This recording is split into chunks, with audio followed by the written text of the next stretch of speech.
It's the Heckleproof Comedy Podcast with Zach Bolton and Karl Lee and Matty J.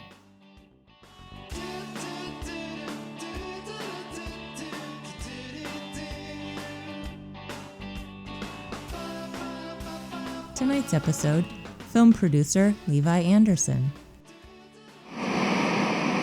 Yeah, what's up, guys? Welcome to Heckleproof Podcast. I'm your boy, Karl Lee. I'm Zach. And I am Matty J. Who is this fella?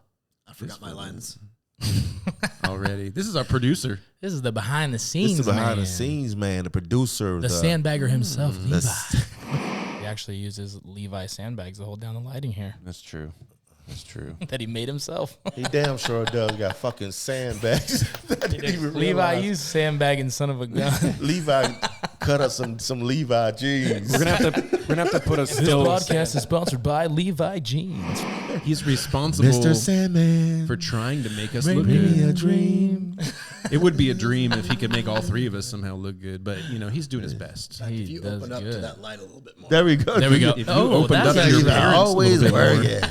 Always working. You would just open up a If little I more. take my shirt off, I could bounce a little film. Some light. I'll just Yeah, I'll just yeah. film the whole thing looking right at that light. Like, hey guys, Always welcome working. back to the show. Oh, man. It's been a while since we've spoken. When you see this play back later, though, you'll see that, and you'll be like, oh, I'm never not doing that again. No, I'll see it and I'll be like, that's the only time I've ever been seen. So it's pretty amazing what Levi sees from that producer. It'd be amazing if he knew how to place the lights properly so I didn't have to But Here we anyway, go. this is our producer, Levi. This is the guy that makes the Anderson. magic happen. Levi is not only our producer, but Levi, tell us about your background with movies, producing, directing, and all that, man. Well, it's a deep, deep background. Oh shit! Well, Oh, hey, man. I'm kind of a jack off, or jack of all trades. Yes. I guess. I think that's what my dad was trying to say. Yeah, there As you I was growing up.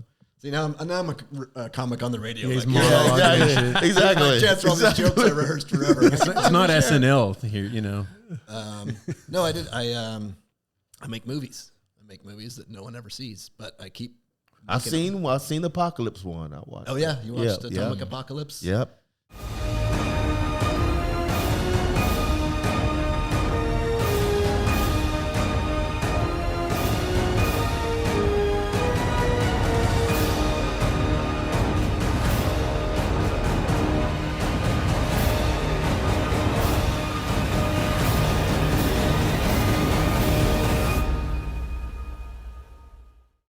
On Amazon Prime. Yeah, I loved it, man. I loved it. I was like, this is pretty cool.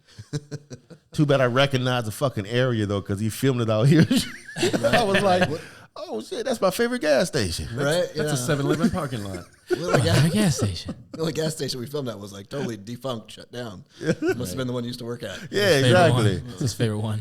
Or at least it got shut down after they used it. No, I did love that because it was a ton of practical locations, but there was really cool stuff. We were at Pluto Caves, which is like, this underground cave with a skylight coming through. We were some defunct trail that like a car graveyard had been shoved off the side of the hill and just like all rusted out, graffitied. And Whoa. then we went to Montana and filmed at like an actual nuclear underground bunker. Uh-huh.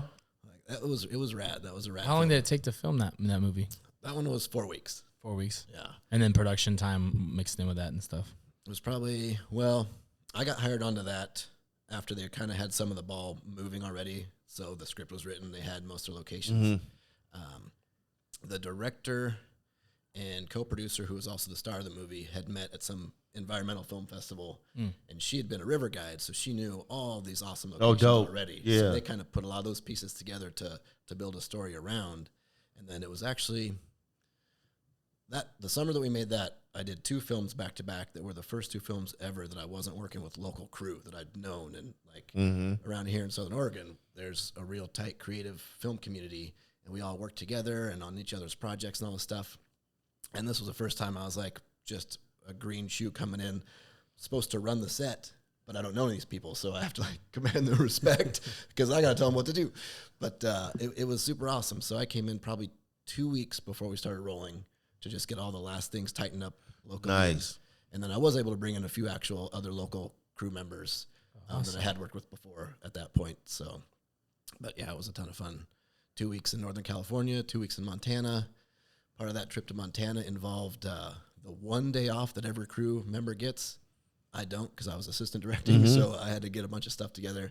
We were renting a Sprinter van to help transport folks. We just caravanned out to Montana, and I had to pick up this van at 2 a.m. because the guy we were getting it from had a band was using it. They had to wrap their gear out first. So after they wrapped their gear out, then I pick up the van, go with him, put the seats back in it. Now it's 4 a.m. We're getting the U-Haul trailer, get that hooked up. The lights don't work. Let me figure out the lights. Take that down to Shasta, 6 a.m, load everybody up, and then start driving. Jeez. I think in Klamath Falls, we all met up in a parking lot, and then I slept for like 4 hours. Damn. And then took my turn driving. That was your day off. Why the day off? Yeah. You got 4 hours. You said a Sprinter, meaning A Sprinter van, those big old like Mercedes vans. Yeah. yeah. And this was a dope one. It was like 4-wheel drive diesel. It was a badass one. But Those are cool. then we got to location. It took us it probably should have been like a 17-hour drive. It took us like 23, 24 hours. Damn. And I told everyone like, all right, 2-hour nap and we're rolling. Yeah. Yeah, we're here. We got Sheesh. Yeah. Well, that's the Get thing. down to business. We're short on time. Yeah, I know that drive. I used to do a lot of tours in Montana, so I used to leave from here and go that way. So I know about all that, man. That Idaho and Montana roads, man. It's And you beautiful. said that it took 4 weeks, on the one shoot. And like to put that into perspective, like a big budget film shoots for 4 months. Right. Yeah, 4 to 6 Sometimes months. 6 months. Yeah. And it 6 still to 8 takes Yeah. like another 6-7 months to even. So that's the challenge always of any independent film project is not only is your budget small, but because your budget is small, time crunch. So you have to capture so much in such a small Yeah. amount of time. It's not the same experience on an indie set that it would be on a set where you have production plan shots. Yeah. And everything's going in a perfect sequence. You're fighting lighting conditions in Yeah. real time. You're Yeah. making adjustments. So Yeah. like, what does that involve? When you're talking about I'm in charge, what are all the elements that means? Well, like you're saying, yeah, the industry kind of standard, which comes from the studio industry, is you have a script and you're going to shoot 2 to 3 pages in a day. Mm-hmm. A soap opera, on the other hand, will shoot 20-some pages in a day, and that's why they look like shit. That's a good point. The lighting is kind of like That's this. a good point. Yeah. It's just the same lighting So in just every scene. walk in and out of the same room, and they just cut away we so could many shoot a times you soap don't opera? realize.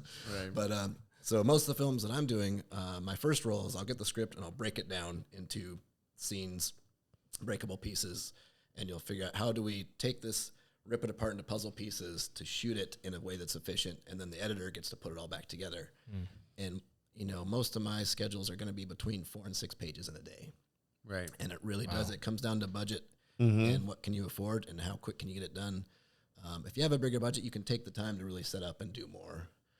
When you don't, like sometimes the great thing is you get forced into a more creative mode. And you're like, okay, we have these limitations. Yeah. We have to We overcome. have to come up with something to I make it always work. think about Robert Rodriguez Oh, yeah. when people talk about that, because like one of his first films that was ever released was such a small budget that when people watch the movie and then they find out how much was spent to make the movie, it's like, no, there's no way. Yeah. There's no way he did that with that little bit of money. Yeah, It's like, exactly. That was probably the hardest part for him selling it, was that he had shot it for so cheap no one would take it seriously. Yeah. Yeah, Oh. exactly. And it's a fantastic movie. There's a whole documentary about how he made it so cheaply and managed. And then like that one thing was like literally his student project, essentially Jeez. changed the way movies were made because he was able to do so much with so little. Nice. Yeah. That then the studios being creative. were looking at their directors like, really? Yeah. You charge us Really? that much for that? Exactly. Robert Really? can do this with this, and you charge us. Yeah, he's got a book, Rebel Without a Crew. That kind of is that same process about how he made it. And there's certain things where he's talented. He can be his own cinematographer. He knows what to do. And there's other people that just can't. They envision it, but they need to hire someone competent. Oh, yeah. And Every so- good movie has a team. Yeah. Yeah. And the Very bigger the movie, rare. the bigger the crew and the bigger the teams. And Yeah, yeah. so, I watched Stir Crazy the other day. oh, yeah. Gene Wilder and Richard Pryor classic. Was that the And- first movie that they really worked Yep, in together that kind of exactly. started that Mhm. series of buddy movies Yep. they were in?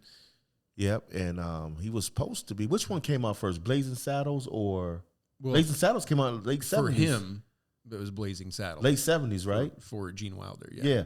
Yeah. Richard Pryor was supposed to be the black sheriff, Right. but he couldn't stay sober. So that would have been their That first. would have been. Okay. Yeah, they didn't trust his ass.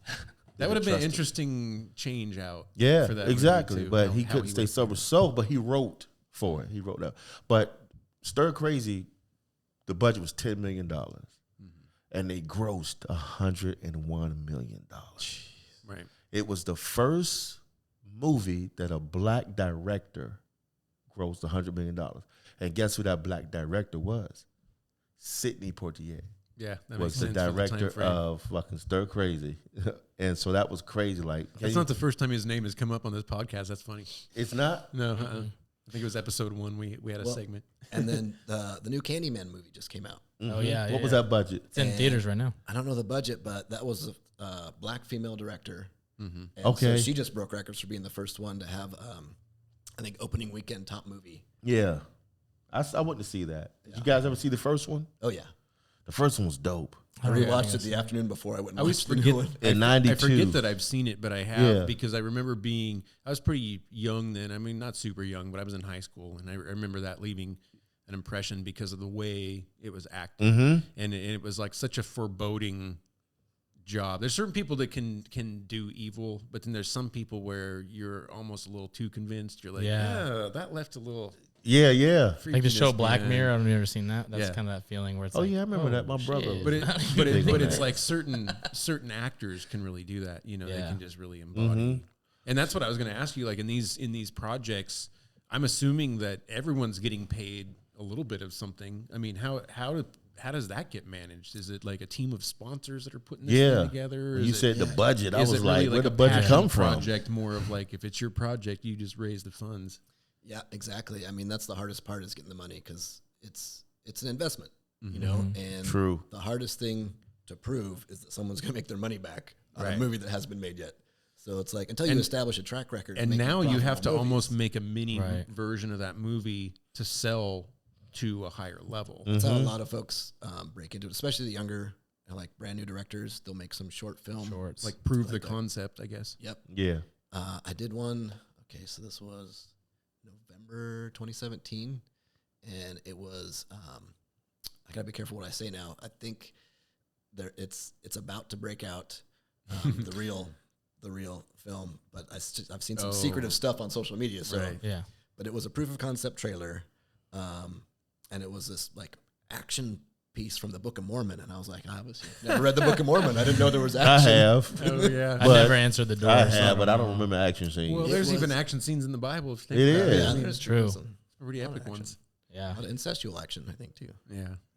Kind of like this episode, bringing on the producer. Exactly. A little incestual too. Anyway, But so this guy Nice comes connection. out to shoot this thing on the Oregon coast. We have about a day and a half to shoot it, not even 2 full days.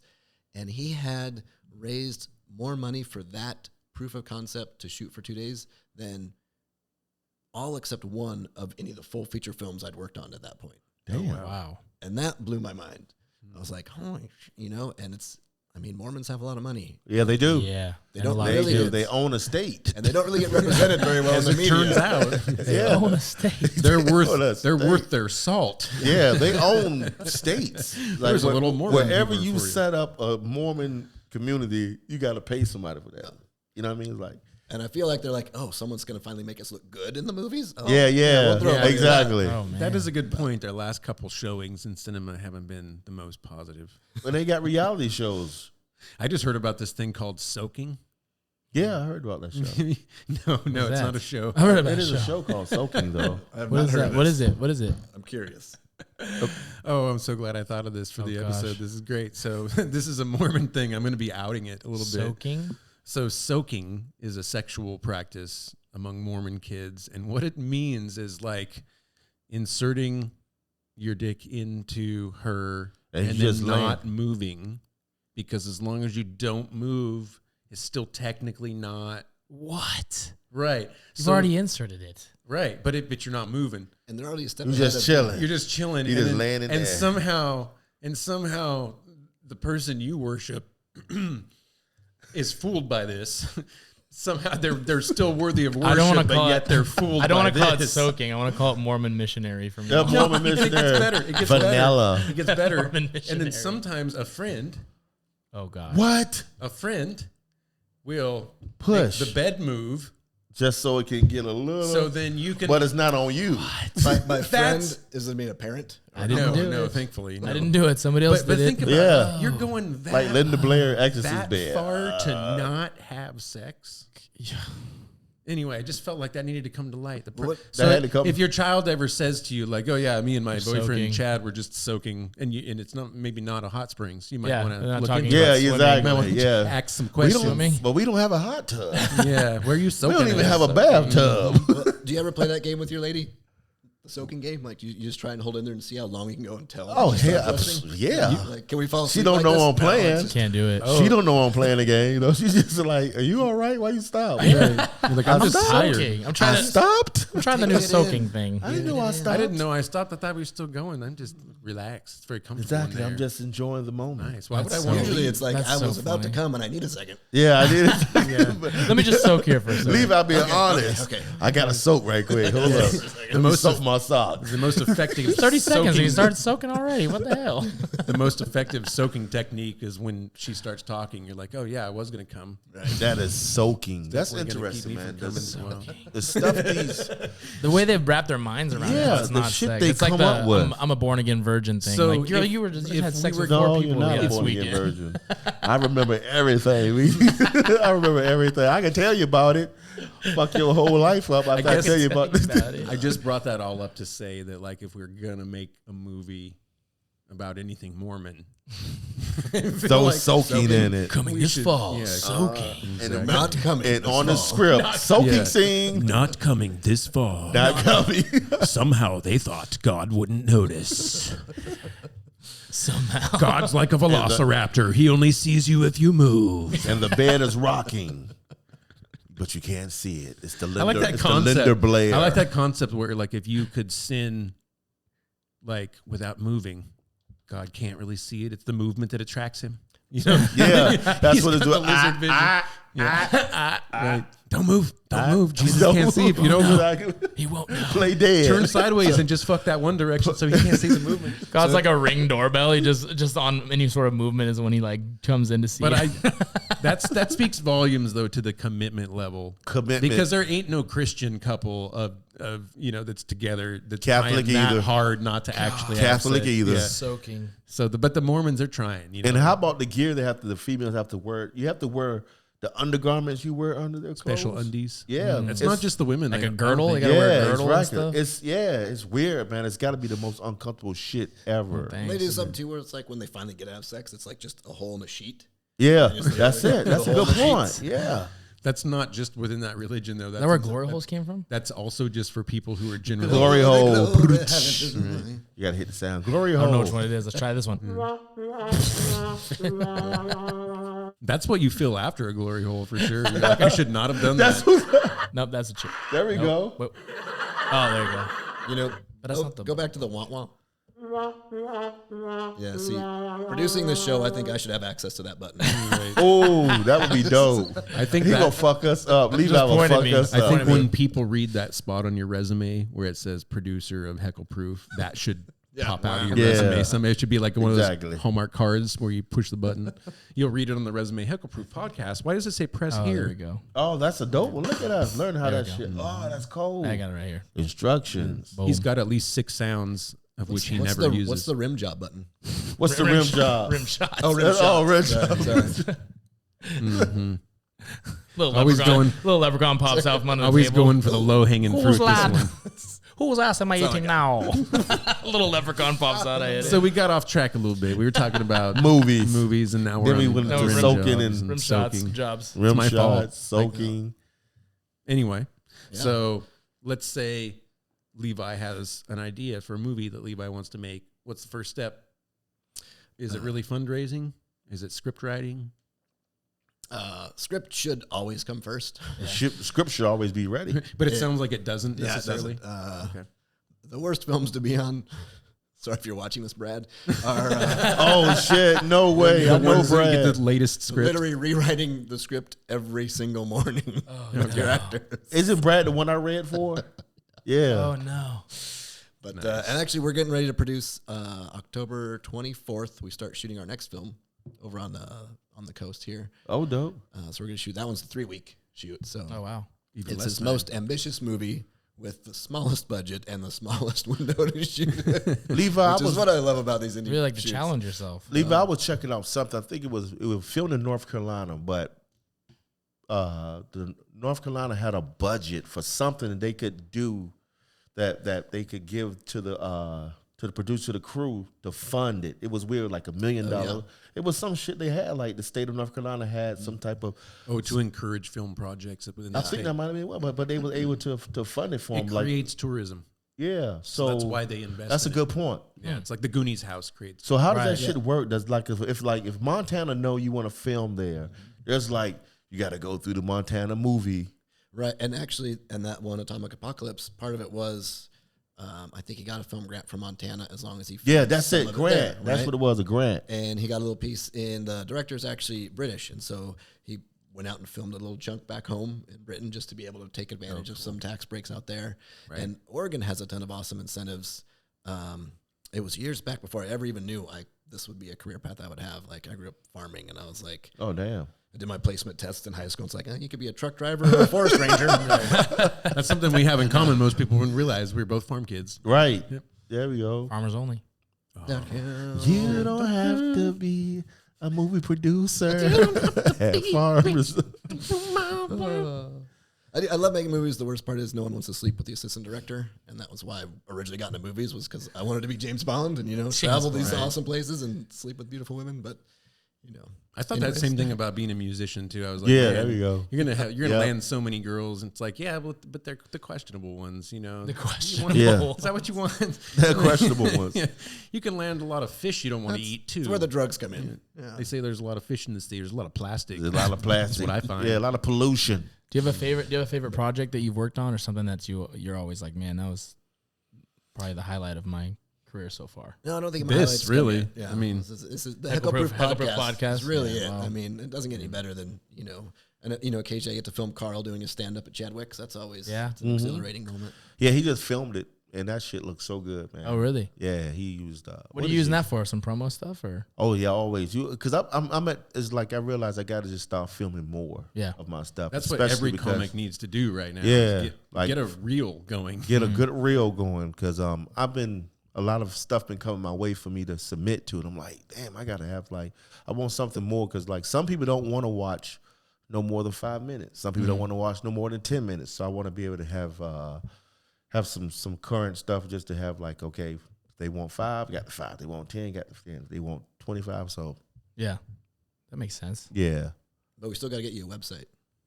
there we go. You Get brought back that to me up on there. that part of the email. Yeah, Black I forgot anus. about Black that. anus is already taken. I think. What? Black anus is already Black- taken. Yeah, blackangus.com is taken. Black anus. You could do No, it's not. I reverseblackdag.com. checked. Reverseblackdad.com.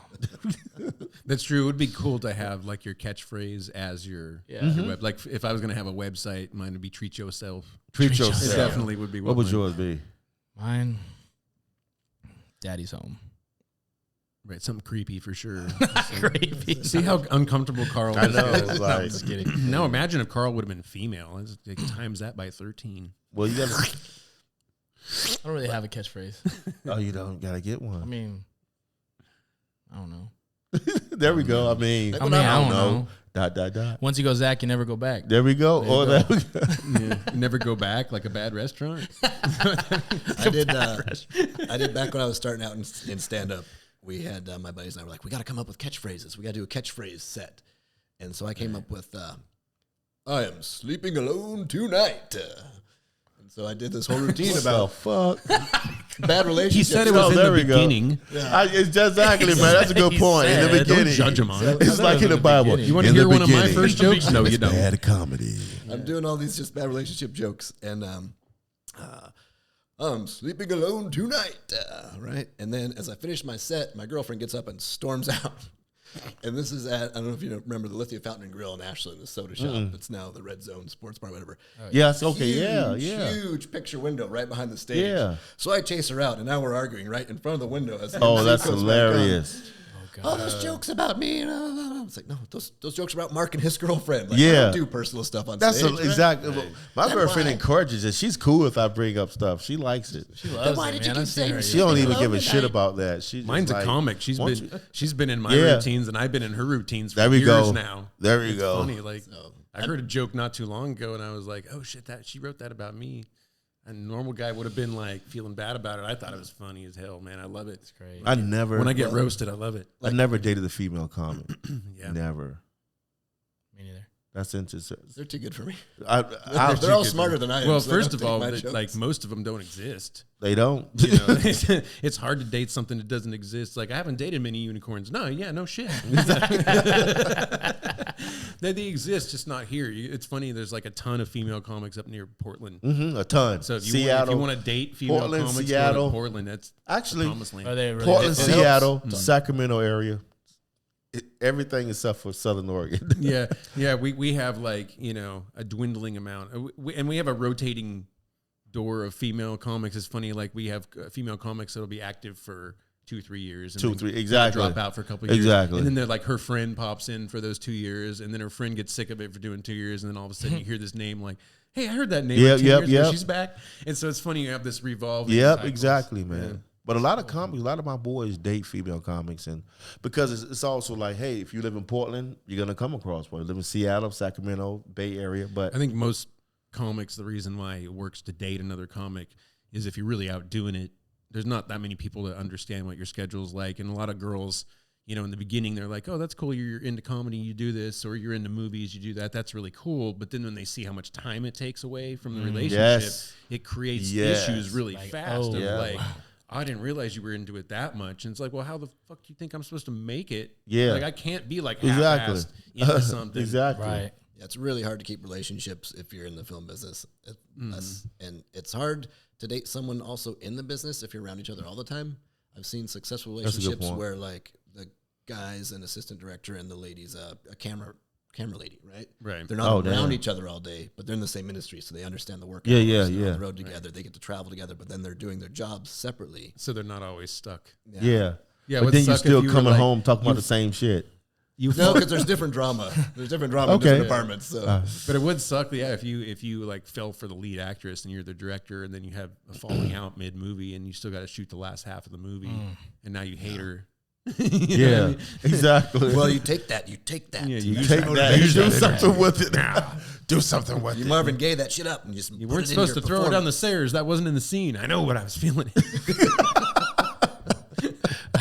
Can't do that anymore in Texas. But flings are awesome. Flings happen a lot, and that's like, and you'll see it in social media and the news and stuff. Celebrity couples that always Yeah. the actors. Oh, behind the that's- scenes. Always. No, that Yeah, makes we met on the movie together or set. something. that Yeah. makes sense We because met if on you've the ever set of been on a Notebook. set, it's 14 hours of waiting for 2.5 hours of action. So you're gonna have to find Yeah. something to do, and usually We it's met each on other. the set of Debbie Does Dallas. I think that's why a lot of actors have drug problems. It's just boredom. It's Boredom, not like it's boredom, really that boredom. hard of a lifestyle. It is, It's man. just That's the sitting in a truth. fucking What do trailer I for do? 12 It's the What do truth I do? because you're so busy waiting for the next project and Yeah. getting your I can't even play baseball. people kissing your ass. That's how bad I hate You got waiting. money. I Actors can't is a even play job to have. baseball, That's so I anything can't on imagine set, like that's just the one to waiting have. forever. Like, Oh, yeah. here's your 2 hours you're going to be needed, Yeah. but you need to be on the lot for the full 8. Yeah. because at any moment we might call you. That's why a lot of these actors are assholes. They're like, all right, it's finally time to film. Let's get it done with. And get it Because over what is with. that Levi called when you get to that certain point of your career when they call you to come at a certain time, like you don't have to be on the set until Till Isn't- it's what your is that turn. called? Literally just being in the union. True. You're on the union. That's true. If Once you're you not make union, it- they'll have you sitting there for Yeah. 12 hours. Yeah. But, Is it the call sheet or some if shit? you're in the union, then you start getting penalties if you're not getting them in and out at the right times. Yeah. I even heard one actor was saying, "Oh, it was Jaleel White." Jaleel White, aka Steve Urkel, said, in order for him to keep his health insurance, he has to work, stay busy. He can't be out for no longer than a year. Oh, yeah. Oh, geez. Even if Yeah. it means accepted a stupid commercial. Yeah, exactly. I was like, damn. Like even if they like, So he just doesn't like- have health insurance because I haven't seen him in anything. Oh, that dude is like He's growing weed now. He's growing weed now. He got that little. Yeah, he's got some insurance. He of a got different that. What kind. is that shit called? He used because he saw Leonardo DiCaprio at the Emmys Like a with vape his pen or vape something? on TV and vape. He was like, What does he call it? What's his I think name? it's probably the Leonardo? purple Urkel or The something. purple, Purple the Urkel. purple shit. Yeah. Purple Urkel. You always know it's going to be horrible weed when it's a celebrity brand. Yeah. That's why I'm glad Snoop Dogg never tried to like. That's a good point. He never you know, damn did. Like he did some products that Yeah. you could use to smoke weed, but he was never like, oh, this is like, you know, the Snoop Dogg strain. Yeah, Because yeah. you know it Yeah. would have sucked. It would have. Mm-hmm. It's just like they're It's always the bad. Snoop Dogg shit weed. Until Jim Belushi's on the show, then you'll change your tune on that one. True. Well, I don't know. Maybe if Belushi comes on the show, I dare him to change my mind. The one thing I did like. We calling you out, Jim. No, I do. I would love to get Belushi on the show. Come on. And then he can tell us what he's doing, what efforts he's making to not make shitty celebrity weed, because I'm sure Right. he's working hard to not do that. Yeah. And why he can only sell it everywhere except Southern Oregon where he grows it. Yeah, no, I work for farms like that too. It doesn't make any Interesting. sense. They only But- sell to Portland. Like, what the I hell? don't know Damn. how far it went, but Willie Nelson was trying to do a thing where it was like Willie's Reserve, but it wasn't his weed. It was him using his namesake to help independent Yeah. growers. Right. Like heard the about Foreman that. Grill. I met somebody that was Foreman. growing. That ain't fucking George Grill. That's somebody else. George grill. Foreman Like a never co-op used of the He George never used Foreman exactly. grill. George Jr. did. I love those George the Third did. ideas. George the Fourth didn't either. George the Fifth, he was I love Georgina. Georgina. I love the idea that like Shaq ever uses any of those Yeah. products. That he Shaq ever don't use pushed. no lotion. Right. Maybe the icy hot patches. That's Shaq about the don't only use one. no lotion. Shaq be rubbing. love this arthritis cream. It works really great. He did that insurance too with Yeah. the captain insurance. Captain, or whatever. yeah. Shaq does not use fucking lotion, but I know he eats Oreos. I know he eats fuck them Captain Crunch. Papa y'all. John's. And he got to use the icy hot. Oh yeah, he has that yeah, old big yeah. ass Icy hot for fucker. sure. But I wanna Papa know, John's. I want to know if when Shaq gets mad, if all of a sudden like the mumble goes away, if he's just like, and then another thing, and we were just, and fuck you, Sim, motherfucker. Yeah. Just like right all of a sudden, just super articulate. Yeah, when he orgasms, he's deep. articulate. You can, that's when you're like, oh, no. that was clear. What did you say? I don't ever want to picture a Shaq orgasm. He just did Yeah. Shakespeare. Oh, I'm about to go. Right.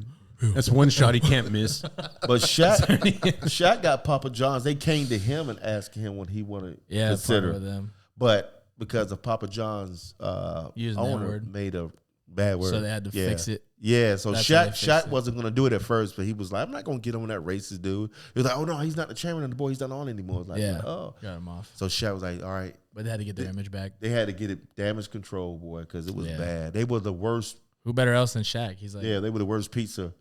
one of the most loved athletes. Yeah, Yeah, it sucks because when of- you start off having the worst pizza and then you do something like that because you really don't have Yeah, anything to redeem now yourself. you're Got like, what nothing do you to do fall from back that? with. But our pizza's not good. And Right. he's Like if you had amazing pizza, people might be like, I mean, how many times did they say the word?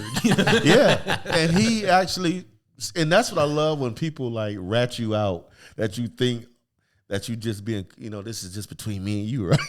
Like, yeah, Me, you, and you two. It's like, yeah, between us. Rat your ass out. But he claimed that he was only saying what Colonel Sanders said. I was like, no, Colonel Sanders says finger licking good. He didn't say finger nigger good. He didn't say, like, And I'm pretty no. sure Colonel Sanders No. would want to keep his Exactly. legacy Yeah, what alive. the He's heck? smart enough Colonel to know. Sanders looked like a slave owner, but he didn't act like one. He Yeah. was smart. Matter of fact, the more you look like one, the more you have to not act That's like exactly, exactly. Oh man. It's like Levi here. If somebody makes an accusation that Levi is racist, he has to work really hard compared to, say, me. Yes. Right. And that's just somebody else being racist and judging us based on how we look. It happens a lot, too. People's like, Levi, you look like you'd enjoy a good racist joke. Like, Why would That I? is hilarious. Right. Why would I enjoy that? and what is a good racist joke? Well, yeah, what is? One that you don't tell. Unless Richard Pryor's doing it or George Carlin. Right. Because they're coming from a healthy place. Like, what is it about me that It's a wholesome racist. Yes, joke. exactly. It's a wholesome. I can see George Carlin saying that. This is a wholesome racist. Right. Sometimes you need racism. You need wholesome racism. But it's funny as shit how people think is like a racist, like, because it's only white dudes telling racist jokes. But it's funny how they actually think like, I got this joke for you. It's like, bitch, don't you realize I'm black? What the fuck is that? Like, what just happened? Except Mexicans will straight up tell you Mexican jokes all day long until you're uncomfortable. I never about it. had Like, why one. you keep telling me? I never had a Mexican tell me a Mexican joke. Really? I always had a fucking racist white dude tell me. I a think Mexican joke. it's because they think since you're a comedian, then that's like what you want to hear, stuff like that. So That's a good probably why point. They You're come right. up and they're like, I "Oh, mean, he's gonna you're find right. this so funny." You because gotta he's use a it. I always comic, think about that and I too. can say whatever I You want can to use say. this. Why do people think that that's a good You idea? can use this. Like, would you run up to Marvin Gaye and just start fucking Yeah. singing a random song? Yeah. Run to Drake, check it out, do this. Yeah. Would you walk no, up to I'm a not gonna hooker do that. and try to explain to her how to give an HJ? No, you don't. That's Well, why if do you I'm paying walk her, up then to yes, a I do. comedian and be like, You can use this. Here's a joke Yeah, you can use. this right in the middle of the Like HJ. I need your, You know what? Like I need your stupid ass overshared Yeah. internet meme joke. Although if I'm paying a hooker, the last thing I want is an HJ. Like they're never good. That's true. Right. Never Especially if good you're coming from paying someone for else. it. You don't want to pay for that. That's a rookie move. No, that's a rookie. Yeah, exactly. It's like getting That's a freebie. That's like If getting a vanilla at One Baskin thing I Robbins. can do for That's a myself. freebie. No thanks, I'll have the vanilla. That's a freebie. The other 30 It's like flavors popcorn at Les terrifying. Schwab. You can grab it yourself. Yeah, I don't have to pay for this. exactly. Les Schwab's will take the nail out your tire and won't charge you. Yeah, So and they it's get- and they give you popcorn They and you rotate your goddamn tires, won't charge you. Yeah, exactly. What do You're I right. actually pay for here? Yeah, exactly. exactly. I saw pay I for saw a meme the other day that said, I like my pussy how I like my tires. And it's supposed to insinuate bald, right? Oh, hell no. But then my Wow. dumbass, I'm like, no. I don't want my tires. And bald. so then I post in like, yeah, 4 at a time and rotated every 300,000 miles. boom. That's a good one, Matty. Reinforced with metal and deep grooved. Oh, All weather. all All weather, weather. 4-wheel drive. Probably used and repurposed. 80,000 mile warranty. inflated to 32 psi. What? Right. We're underinflated.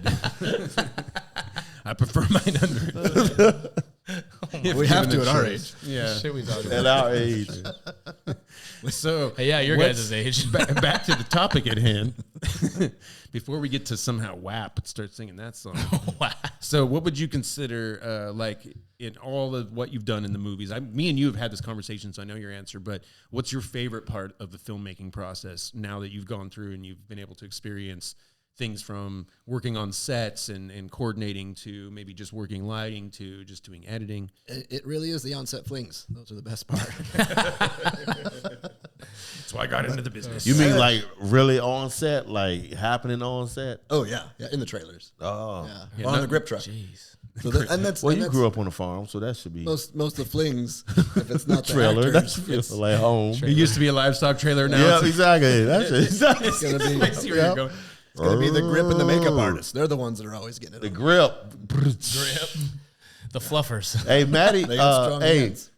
Levi hooked me up with a little roll, and I had to be like baby oil down, and chicks baby oiled me fucking up, dude. Oh man, gosh. these girls Yeah. were going crazy all day. They couldn't wait to oil Karl up. Like, Oh yeah, I mean, you look like They a fucking oiled me to fuck up. But then You this- look like a And I was jar only of on creatine camera. as a human. Jar of creatine. My shot was only like few minutes if you watch the movie, but I was there for like 3 fucking hours. Getting Oiled baby down oil. by I these keep getting oiled thirsty up. and white Like, all right, you girls. guys have been doing it for 15 minutes. We're almost done. That's how Levi gets women. He's like, hey, so I got this friend Karl, and if you hang out with me Yeah, for a we little bit, can I'll oil let you him oil up. him up. Like, You can oil him you up. know you want to oil him up. well, He's only got a 2-second scene, but we're gonna oil for like 30 minutes. and that does bring me to one of like. So I worked my way up to being an assistant director by doing almost every other role, Including oiling Karl. including being the oil boy. He's oiling Karl. In that scene, in that particular scene, one of the frustrating things is I'm an assistant director now, right? I'm coordinating the set. I coordinate with the key. The key is the head of each department. So the key grip is the head of the grip department. The key makeup runs the makeup department. So I don't have the privilege of telling them how to do their job. Right. I just have to tell them to do their job. Okay. And what So- you need done. In that scene with Karl, we have a black guy standing in the corner. We need more light on this guy. Mm-hmm. But I'm not the lighting guy. So Right. I don't get to make that call. So when you watch the scene, it depends on what you're watching it on, whether you can make out Karl in the background when the camera pans over to him. Damn. And that's what the So you partially appeared on TV. Yeah. Just glistening darkness. It's just glistening You made a- darkness. That's all. That's You made a partial appearance. Just strip her special name appearance down. by glistening darkness. Darkness. It really is when you work with people. You have to earn their Glistening respect darkness. to where you can get in their ear a little bit and give them some creative ideas where they don't feel like you're telling them their job. You know? Right, you're like, I It's know, I know hey, you've never worked with a black person before because it's Southern Oregon, so you obviously don't know how to do this. But Hey, Levi, you remember? Which is why I keep Matty in the dark over here, shaded on this side. If you're looking the light, He knows how on. oily I am, and he kind doesn't of want to have to balance out. towel me off every 5 minutes, so he keeps me in the low light section. I think I texted you when I was watching the episode of Dateline. What's up, Shane? We miss you, dog. Shane Bishop. Hey. Yeah, we watched the First episode. guest ever. D for And your it mom. was, I think, and actually Shane produced it. I think it was the one about that actress in Ashland. Oh, right. Right. Who Yeah. murdered? I think I texted you. I think I was asking you if you. If you worked with her. Yeah, I think Yeah. Yeah, I had never because that worked with shit her. was a trip, man. This girl was a fucking whack job. Like Yeah. she murdered her uncle over property, and she. Understandable. I mean, I mean, who doesn't want to come up nowadays? Like, if you don't have land, you're no But- man. The only thing the bitch was gonna get was a room. Go out of the see Zach house. for your She land. was go- Yeah. But she ended up like getting bailed out and filming a movie on murdering somebody. I was Yeah. like, "Ain't you a bold bitch?" Crazy. I just wish the movie would have been good because that's That's- some of the yeah. best You would've- publicity you would've they could have thought. gotten. Oh, easily. That's a good point. Like, but she had a really good dry run on that role. You know what I mean? Like, anybody would have killed to have had And to be honest, not to shit on the position she was in. nice rim job. You know what I'm saying? Anybody would have killed for her rim job. You know, with what? But not to shit on the movie. Like, there's a lot of bad movies being made, but if you can just even make one and finish it, like, boom, Oh, props no. to you. Because that's above and beyond with so many people that talk shit about movies. Well, and then there are Yeah. people who make entertaining films somehow in 3 weeks or 4 weeks. Or like, I mean, you've worked with quite a few different people, but I know you worked with Ron a little bit. Yeah. Ron Hofstadter? Howard. Yeah, Hofstadter. Close. Oh, And, Ron Hofstadter. and Ron is the special kind of human. Yeah, he is. Like, most directors are not entertaining people. They're people that don't do well around a lot of people. They're kind of introverted and a little creepy, evil genius-y in a weird kind of way. And he is like the guy that you wish would also be on camera in the movie because he's hilarious. And anyway, I've never personally met the guy, but I've known enough people who have worked on his productions here and there and seen the photos and heard the stories. And then seen some of the films that he's produced too. And it's interesting what he's capable of doing with, such a small amount. He gave me not my first starring role, but my first starring role in a feature. Mm-hmm. So I've always had the passion to be an actor. I'm just never had the chance to really pursue that and get trained. Right. I'm great at slapstick. I can fall down and spill things everywhere really well. I had a I've buddy. been in a couple things where I did stunt work, and it's awesome. I had a buddy tell me one time, he's like, I don't take this the wrong way. I don't like Jim Carrey at all. But you remind me of Jim Carrey. And I was like, that's one of the greatest things I've ever heard. Like, really? I love it. But so I had a buddy. He was a camera guy, and he'd seen me. We have this horror film festival coming up, actually, in just a couple weeks. We're going to launch the Killer Valley Horror Film Festival for the 14th year. Oh, damn. Online, streaming 3 weekends in a row, 3 different film blocks. And when we were first starting out in like 2006, 2007, And doesn't the audience vote on that one too? maybe it was before then. No audience voting on that. Okay. Well, they vote by whether they buy tickets or not. That's how the audience really always votes. But we were filming these little short films just to kind of tease the festival, and it was basically me on the run from zombies, and I eat an energy drink, or I eat an energy bar for people on the run from zombies that makes me explosively shit myself, and somehow I get away. shit. That's hilarious. And then we did the follow-up the next year, Gog Juice. Now it's an energy drink for someone. I break out of the cabin I've been hiding in, and my pants are all blown out. Yeah. And I have explosive diarrhea on these zombies to get away. And then we did a follow-up, and now I find this adult diaper to put on over my blown-out pants, and find the Gog Dog, this rancid hot dog for people on the run from zombies, and I have this gastrointestinal explosion that just shoots me out into outer space, and I crash land on a beach, finally safe, until the zombie crashes behind me. And so we've done all these things together over a few years. And he's like, I've seen you shit yourself a lot, but I feel like you could do a speaking role. Right. Oh my God, that's think, hilarious. I think now you've I done think enough now emotional graduated work. with speaking role. I trust you. So Ross Williams, he's another local fella, awesome editor, good camera guy, director as well. He's one of the 3 of us, Randy Grandstrom, Ross Williams, and I put on this Killer Valley Horror Film Festival. So he put me in this short film called Self-Inflicted. And it's basically this guy that just abuses himself, sadomasochist, because it's the only way he can feel alive.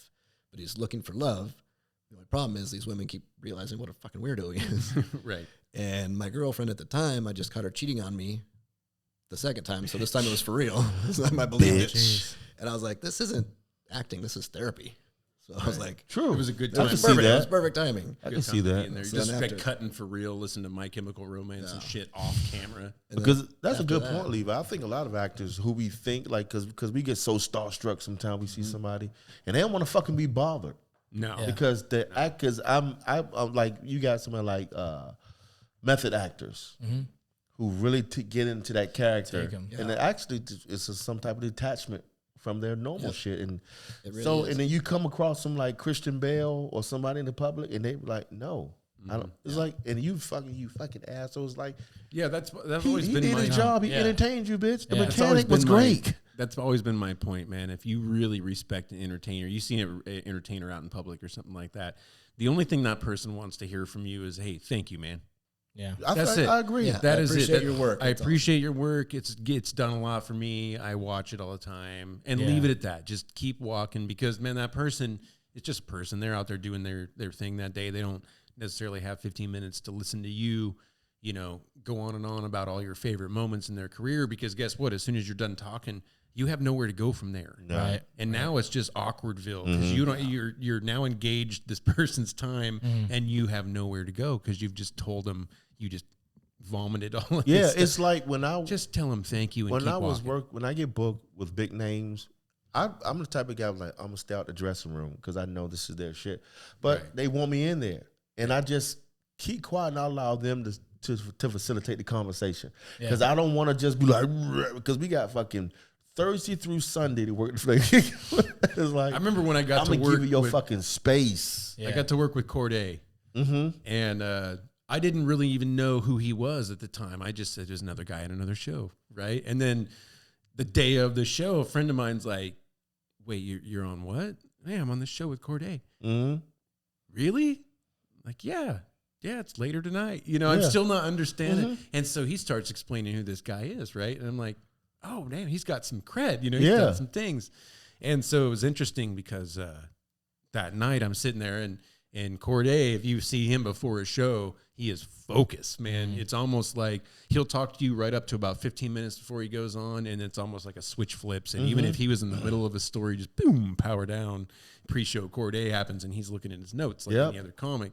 But it was so funny because I was talking to him for a minute. He was real personable, and then I realized like midway through, I'm like, oh yeah, I'm talking to somebody who's probably not used to people talking to him this way. Like I'm Right. just talking Yeah, to him just like, man, talking to- it's cool to be here, and where Yeah, are you from and yeah. everything. And then after the show, he even said something about it. He's like, hey man, I appreciate talking to you because like you weren't asking me about all this that I was on and who I worked with. Yep. And it's like you'd be surprised how many people will ask you nothing but that, and here you're just asking me like, oh, what are you doing in town? What are you gonna do after this? Yeah, Levi booked me with Karl Kinane. No, he's my favorite. Yeah, man. and He is Karl, my literal that favorite motherfucker comic. he got some serious credits. People don't like Karl was the voice of Comedy so Central. many. Comedy Central present. He did wow. every time. That's every cool. time you hear a Comedy Central advertisement, He's on so many cartoons And this as dude well. got so that's many cool. specials. This dude is just like a true artist of true. She's like your comic's favorite comic. That dude. And when Levi booked me, I was like, okay, I ain't gonna be all on this dude shit. But when we all were outside instead of standing in front of the talent club, and I just went up there, hey man, and introduced, and I gave him a hug, and he appreciated that. Yeah. Because you know what I mean? He was like, oh, you a hugger? I was like, yeah, I mean, Yeah, that because guy, I really don't He give was a such a cool dude. I have told. I think I had a conversation with Levi at one point. I was like, if you can ever get him, now is the time, because he's blowing the fuck up. Like, get him while you can get him. Well, and I got to give a shout out to Mikey Spark up in Portland now, I guess. He's the one that he He had the connection. Kyle was reaching out. He was going down to Humboldt County and looking for somewhere in Medford to perform on the way down. And it wasn't something that would time up with Chadwick's, I think. And it was just like, hey, Yeah, it would. Mikey's like, hey, can you get him at the town club? I'm like, fuck yeah, I can. Fuck yeah. Yeah, and it was a killer show. And Yeah. I've seen him now 4 times. So I've been a fan of his for a minute, his comedy most specifically. Not necessarily his voice work. I didn't really follow him there. Yeah, but, to me, he was a fresh voice in comedy. He was doing something that sounded different from everybody Yeah. else. And his jokes are so smart that's what I love the most about him. And personally, though, going to see a comic, if you see a comic the same time in the same year, you run the risk of seeing the same set. You do. It's normally how You most do. of them work. I saw him 3 different times in one year. Didn't repeat a single joke at any of those performances. Wow. It's like, and Karl will tell you, I respect that more. He does. I'm a writer, so I like comics that have a lot of material. I love it. That's why I always say with Karl, like, you've got so much material. Even if you forget this year's material, you have 8 years of material to draw from. Right. And exactly. I envy that because, you know, I'm only 4 years into the game. I don't have that much material to draw from, but that's what I love the most. And expecting to go see him do those same jokes and then having a whole nother routine was just like such a treat. And that night at the town club, he did 2 sets. Different sets. This was his idea. It's like, let's do 2. Like, I was like, Yeah. I mean, it's more money for him. So Yeah, and I wish I could have did the second show, but I had to get up early. But it was fun, and I didn't get to hang out because I had to jet and get, you know, Benadryl and the ambient start kicking in. Well, and that's what I loved about when I started doing those talent club shows. Like, I started out doing comedy here locally, and I was just kind of getting burnt on years and years of doing it locally. I didn't really want to hit the road and make it my career. Like, I love the films. That's what really that's my passion. That's what I really feel like I should be doing. Comedy is an outlet that I love. Like, all my family's musicians. I didn't have a musical bug. Yeah, but right. Jokes are my instrument, you know. But when Matty and Ben started kind of taking over the local scene, I was like, sweet, let me just try and do this show at the talent club. I can get, you know, team up with Karl. If you got a feature coming into town a day early, let's give him a headline shot a night ahead. Yeah. Chadwick's, get them to really some time to hone their stuff before they get to Chadwick's, you know, and I can get some local guy to feature and start getting some stage time. And it's kind of that midway point from the local scene to, you know, the Chadwick stage. Yep. It's like, And comics love that, man. A lot of these guys, they don't get big shots, you know, so they get to do something with Kyle. It's like, yeah, it's man. a huge so I think I deal, got 4 you know? different comics, 2 to feature and Yeah. for the show and 2. And Kyle, every single comic that was up there that night, he was at the door listening to their set. Yep. Yeah. Well, that's good. That's why good. I like him, man. He is like a genuine good human. Yeah. But he happens to be just hilarious, you know. And most comics that I've met that were once like your hero, after you meet him, you're kind of like, oh, that guy's Because I didn't know what to expect he's with a not lot real of funny, them. and he's not real personable either. You know, Yeah, I it's didn't know what to expect, man, when I came across, like, when I got booked, like, and I knew I was going to be showing up. Because sometimes, like, what I did with Monique was she only wanted to work Friday and Saturday night. She didn't want to do Thursday, Sunday. You know what I mean? So I was like, and also with Gary Owen. So I would close the shows, the slow nights. Oh, I see. Right. That last late crowd that straggles I'm out. the slow night guy. So when the like Friday and Saturday 2 shows each night, boom, it's like it's on. They there. They want to do that shit. But I don't know what to expect. I know they're gonna come in and it's like, let me just leave the dressing room. But some of them turn out just to be some of the most amazing and coolest people. And you're right, man. I'm sitting there like, oh shit, I'm working with you. I saw you on TV. Oh my God, I'm fucking tripping like since I was. Then when they come in and be some of the most sweetest and coolest people, it's like, wow. They didn't expect that. But because also, too, I think what they appreciate is me knowing how to know my place. You know what I mean? Like stepping back. Because Absolutely. when you get booked to compliment their show.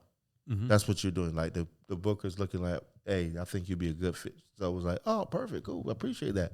So you go in and you make sure, okay, I'm going to do exactly what he brought me in to fucking do, is make sure that show starts off, boom, and it's just great. And other than that, after that, it ain't fucking about me. Yeah. Right. And that's what people get don't hyped to see them. That's what people don't realize too. Like the best openers, they don't bring 100% of what they can do.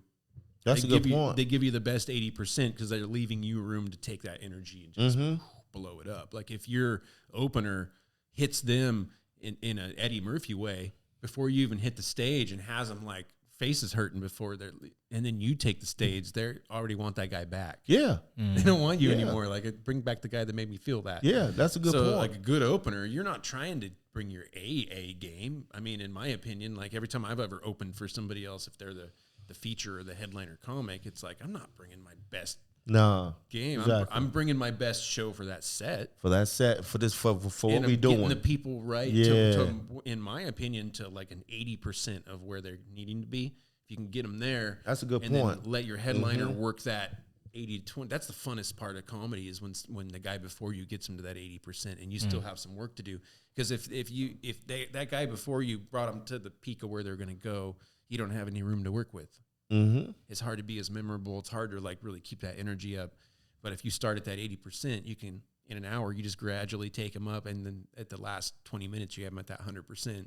They're going to remember that. And then I drop something really offensive to close with, so that he's the I was gonna be like, Like, oh, what the fuck, I want fuck? these fuckers back again. I can't follow that. What the fuck you do that for? Or I can't follow that. Or if it's not working, then acknowledge it right before the main act comes on. Say something funny like, "Yeah, and anyway, so our next act paid me $1,000 to suck tonight. So anyway, here comes Karl." Acknowledge it a little bit. If you're exactly, because I would say shit like Karl never pays me that much to I suck. would get on stage and be like, so and doing some of my set, and I'd be like, oh, by the way, Earthquake ain't coming on tonight. right. Yeah. He's in the back tied up. So Yeah, he ain't you gonna got make 2 more hours of this shit. I hope you like me. Yeah, exactly. I also like Karl's like great at introducing, like a good example. I have a friend that does this with music, and it's like whoever he's introducing that night is like his current favorite band. That's the way he'll introduce them. Like, my very favorite band. That's and it's it, funny because I man. remember like the first time Karl introduced me, he was like, "Oh, Matty J coming up to the stage, one of my favorite comics in the area. This man's funny. You got to check that cat out. He's great." Da, da, da. And I was like, "Oh man, he means it."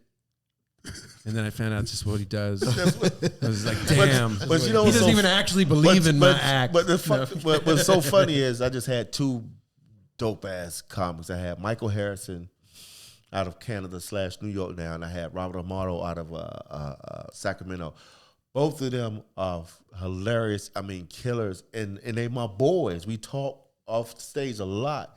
And I had the same love for both of them. So you're right, man. I'm bringing them both. I'm like, it's my favorite comics I've ever heard. Okay, this is my favorite comic that do 30 up front. And I remember my buddy That's my friend. that introduces the rock shows, he had a band call him out on it because he's told them before, "You guys are actually my favorite band," right? And so he had a band call him out. They'd seen him open somebody else up and say, "This is my favorite band in the Valley." And so they were straight up like on Facebook Messenger, "What do you mean they're your favorite band?" Yeah. Like a hurt 4-year-old. gosh. Yeah. And he responded back and he goes, "You know who my favorite band is? The one that's currently paying me." Exactly. And I love that That's response because hilarious. that's show business, man. That's It's show not business. personal. Yeah. It's not personal. But the thing is, man, like, to me, it's a brotherhood, and Right. I fuck with dudes hard. Like, there's some good dudes in it, and they just my boys, and we talk so much off stage. They produce the shows when they get me involved and all this stuff. They just always checking in on me, just I mean, and like even Michael, who came in town, I was able to connect him with like Nick. right. Nick from Ghostlight. Get Nick, and so he brought Nick up ready and let Nick open for him. I'm just doing little shit like that. I was able to connect a girl who I met in Grants Pass, who became like my little homie. I connected her with Mike because she wanted to go to New York, so he got her some work in New York. Then he knows she's from Sacramento, so have her come up to Reading, and also, so it's like, and it's just a brotherhood, man, and just like, and it's good people. Yeah. So it's some comments that are dickheads who I don't fuck with, who I will never fuck with. But even if I don't even like, you're not even like, you might, the people might think you're funny, but on stage they see you funny. But I'm sitting back like, you fucking dick, Right. you bitch. Exactly. Like, I know how much you don't want to be here right now. Yeah, exactly. How much you hate this area. or whatever. Exactly. Yeah, exactly. A lot of them Shit do. like that. They hate this area, and they come through and they'll pretend to bullshit like it. Mm-hmm. But then they'll be talking shit about it. And it's like, I'm not going to book you again. Right. Like, you talk shit about my town, you think you're going to get booked? And you Sorry. meant it, motherfucker. You weren't Yeah. just up there Yeah. like It wasn't just for pointing fodder. out little silly shit like Trader Joe's and shit. No, Right. you actually talking shit about people like that. Yeah. We've You had meant, some- you you- meant the cracker in Cracker Yeah. Barrel, I know. Exactly. So is it that same way with like within the movie thing? Is it that you talked about you have your local film people, you all kind of work together and give each other opportunities and Yeah, and it really is. That's the best way to keep working is you just have a work ethic and show up. That's really all it is. Like comedians and even actors, they get a lot of crap for being divas and stuff, but the biggest divas are always the cameramen. Oh, damn. That's why I got 3 cameras now, because I'm Oh, there we go. no, but 3 cameras deep. there's the ones that you can tell are just in it for the fame, and they're too good for everybody once the camera stops rolling or once the Right. lights go down. And then there's the ones that are just workers, and they found this awesome opportunity to do something that they love, and like, oh wow, I can make a can do career out of this as a this. But they job. kept that work Right. at like I worked with not to name drop, But I'm gonna. I got to work with Bill Pullman for 3 weeks. Nice. I remember the dope. pictures on that. I was just thinking about him yeah. for some reason because that dude is amazing. And the guy was so freaking cool headed nonstop. I got to work with Rita Wilson on the same project, Tom Hanks' wife, right? Mhm. And she was getting a little bit of attitude from, not to her face, but everyone like behind her back for being like, oh, she's so above us and she's name dropping. It's like, it's not name dropping when you actually Doing have dinner with Martin Short. Right. every other week. Consistently, motherfucker. Because guess what? She doesn't have other stories. Yeah. But Yeah. Those are the people she's with. Yeah. she's used to a higher caliber of Yeah, a work exactly. environment than Klamath Falls, Oregon, Oh, come on. Well, be happy with Klamath Falls. and I'm driving Bill to set one day, and it's a 30-minute drive. I got to pick him up and get him to set. And I'm just like, I don't try, he's doing his lines most of those mornings. I don't try to get in his head and just have this like, oh my God. But I'm just like, something about you. Like, so we had this wedding scene, right? We're going to do this wedding scene in the movie, and everyone's freaking out. The wardrobe is like, oh my God, we got all these wedding dresses, all the makeup, this, that. And he's just like, everyone's freaking out. He's like, just like a real wedding. Right? And I asked him, I was like, just curious, like, did you grow up like farming or labor work or anything like that? He's like, yeah, I grew up on a dairy farm. I was like, you can tell, like that work ethic got carried into That's a good point. this entertainment field. That's a good point. And it's just that's this level of just I'll just say it again, work ethic. It's just about showing up, having a good attitude, and you'll get way farther than someone that has great skills, but it's just a dickhead. Yeah. I've always been told too, like, in a way, it's that who you know kind of thing, but it's who you know to be good to work with. Like, so if I'm making a movie, I want to fill that movie with people that are good to work with, that are gonna be malleable and listen if I have an idea or try to meet my vision, versus people who will look good on the list of credits, but may fight me on my vision, or may say like, oh, I've been in so many movies, don't try it that way. Yeah, that's why, what's his name? Pulp Fiction. Tarantino? Yeah, that's why. Look at the core he works with. Yep. He loves them to death. He loves them for, like, you got,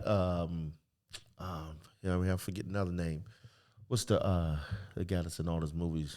He was just an A-full. Christopher Guest, that one. Damn, I can't remember his name. Kurt Russell. Oh, right. He loves Kurt Russell. He puts Kurt Russell in everything. Who doesn't? He puts Samuel. All these guys from years. He's just been putting them in because he just loves what they're about and what they bring. Right. And also he went to Jamie Foxx and told Jamie Foxx, filming Django, you're gonna have to leave this Bentley shit at home, this Louis Vuitton bag and shit. You have to leave that shit at home, and you're gonna have to really get into being a fucking slave. Right. If you're gonna pull this off, because Kunta Kinte did not have a Bentley, motherfucker. Yeah, he didn't have an iWatch. He didn't have fucking assistants. You got to leave all that shit at home and really be humble and get into your soul. No shit. And that's what Jamie did. Jamie had to go right back to just like let everything go and get into that like. And that's the thing. Like, if I was on a Tarantino movie, that's the time to be a method actor and really get into your shit. I've seen other actors on these low budget pieces of shit that we make. They're all not all pieces of shit. Sorry, Brad. They're beautiful He films. said, "Sorry, Brad." But Sorry, Brad. That's the theme of the show. You'll have some actor who's Sorry, like just Brad. starting out. He's like, I really gotta get in this, and it just destroys it. And Like, what's my motivation? you You're can't like, your tell them motivation. like, hey, take it easy, man. This film's not going anywhere. It's Don't not going destroy anywhere. your life to be like. That shit's not even going to be at Circle K. That bitch is not. What do you mean find your motivation? You're an extra. Just fucking stand there. Your Don't stand motivation there. is You to don't even not have a look- line. Because you look like her. That's why you here. Just stand there and look like her, bitch. My motivation, But it is. But we bring the same people back even if they're mediocre but good if to they're work with. good people. Yeah. Right. Yeah. Yeah. Well, look how many actors that have made it are mediocre. Yeah. Really, I mean, A it's lot. and it's not necessarily that every actor is going to be phenomenal. There's a lot of really great actors that have been in things for years and you don't know their names, but you've seen them, like Rip Torn, guys like him. It's like, how many films has that guy been in? Yeah. If you look at his IMDb page, it looks like a fucking scroll out of the biblical time. Yeah. And those are the best actors and actresses, like Paul Giamatti. Yeah. Oh Yeah, God, he's Paul my Giamatti. favorite Yes, villain. sir. Paul Giamatti's my favorite villain. He played in that stupid movie called Shoot 'Em Up. Oh yeah. It's the dumbest. It's like a gun movie that makes fun of gun movies. So it's a send up, but it is phenomenally well done, and it's one of the funniest pieces of cinema I think that's come out in the last 10 years as far as pure comedy. But then they cast this guy as a psychotic bad guy, And Paul Giamatti does not fit the mold of a psychotic bad guy. However, in this role, he puts out like one of my favorite bad guy performances ever. And it's really believable because unlike every other movie bad guy in history, when shit goes wrong, they're always like more convinced they're still going to be okay. They're just like, it's okay that he killed 27 of my men because now we have the plasma rocket. Yeah. They're always more confident, right? Yeah. And in this movie, as shit goes wrong for him, he gets more angry. And exactly. Visibly, visibly shaken, because like he's losing fuck! it. Yeah, he's All like, his and he's like unraveling, and he just lets it happen, which is so great because every other villain, it's like maintained exactly by steely. Yeah, he crawled out of there. I got one arm left. Exactly. It's just a flesh wound. Yeah. Who's the actor? I can't think of his name. Steven something or other. He's the stapler guy in Office Space. He took my stapler. Oh yeah. If you actually start paying attention, that guy's got so much He's in range. a ton of things. Barry, too. he impressed me in Barry. Yeah. I was like, damn, this dude is good. Like, I've really got to see this dude is good. Like, He you're was right. in Dodgeball in a weird spot too, and he's got a great role in Dodgeball. He's in a lot of. He's also in a movie called Rolling Kansas. It's in one of my most favorite. It's a movie you see a lot on TV, like late at night, and it's supposed to be a drama, but it really ends up being a comedy. It's got some great performances, but he has one of the best roles in that. But I think my favorite thing for him is where Oh Brother, Where Art Thou? He's the the music producer in that. Yeah. I gotta look him up because it's killed me that I can't think of his name. And he was the boss on News Radio. Yeah, That was one of the that was greatest TV his shows first thing. Yeah, I know- can't remember God, his I know name. It's got to be Steven something, right? Let's see how bad I am. But yeah, that's true. God, News Radio. That brings back some memories. That's how old I am. Stephen Root. Stephen Root. I was halfway there. He was a director as well, I believe. He was a producer. That's right. He had a lot of producer credits. Oh. Could have been. That's the one shitty thing about being in the movie business is everyone expects you to know every movie and every actor. I'm bad with names already. I already forgot my mom's name. That way with That's hilarious. I'm that way with comics. Like I know all the classic older comics, and like I'm talking about things like The Show, Dean Martin, and like most new comics have no fucking clue what I'm talking about. Rooster Cogburn, who the hell? Yeah, is that? exactly. Like Mom was Maybelline. only the greatest fucking Ain't that a character restaurant? ever. Yeah.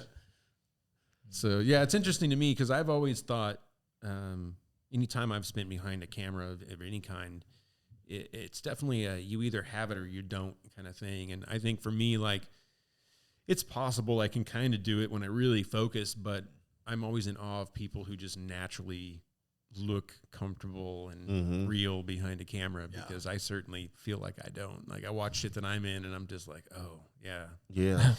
And I stick out. And I think everyone's more critical of themselves, so you'll see things that no one else notices. But I'm the same way. Like, I would love to be a great actor. Right. Who knows I ever will be? But like taking like these pratfalls and these, shitting all over zombies to get away. Like I get a cameo in this next movie. Think about Simon Pegg though. That's how he came up. Yeah. It was just the ridiculous mini roles that propelled him into being something. And how many times have I tried to shoehorn myself into being like just, this one character in one scene and no, Levi, that's not for you. But this one, I get pulled over by a mermaid.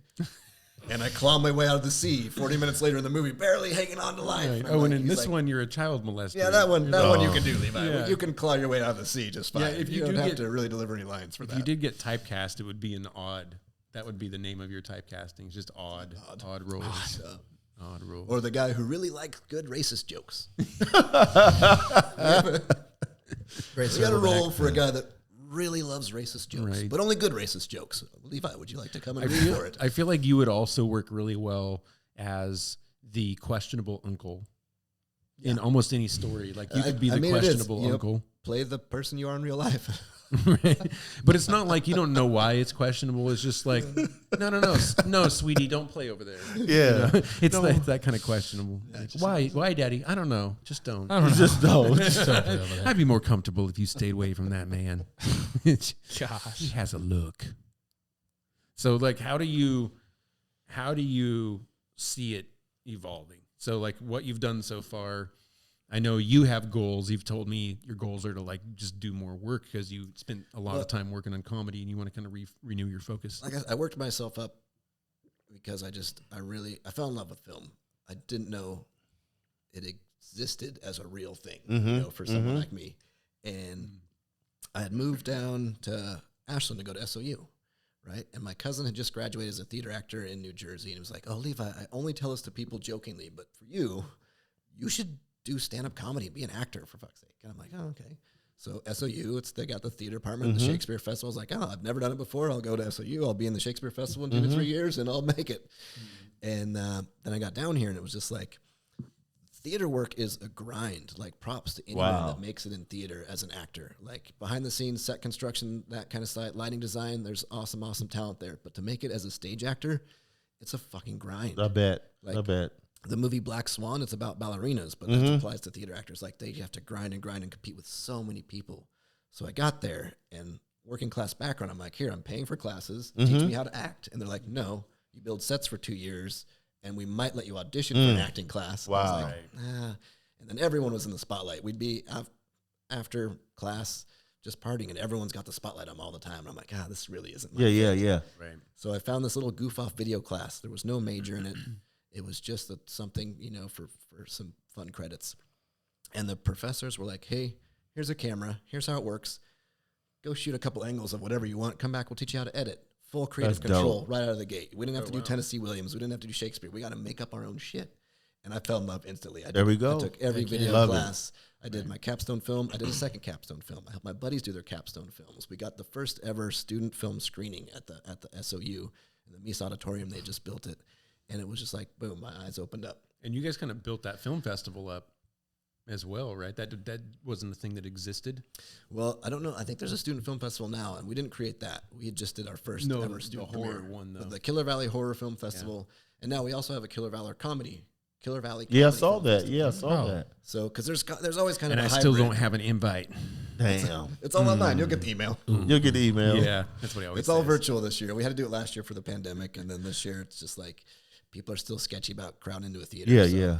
But it's really awesome because we got filmmakers from all over the globe, and they can't travel to Ashland to watch their movie, you know? Right. So it's like now they can, and their friends and their family can log in and just watch it together. They can That's have viewing cool. parties. It's like, Heck we don't yeah. care if you buy one pass and have 100 people watch it. We don't really give a shit. It's just about sharing each other's creations. It's all about, it's that community thing, just like comedy. It's like, it's building each other up. And it is. So I love it. I love it with so much heart. Last night, the reason my hair's so messy right now, we were recording promos last night, so I was all head to toe makeup as this creepy grave digger, like just boils off my face, lights in the graveyard, and just because I do stand up, they're like, oh, we don't need a script, Levi, just wing it. And Yeah. Right, you'll be fine. Yeah. we have to do. You an know what to intro, do as a creepy, boily guy. Yeah.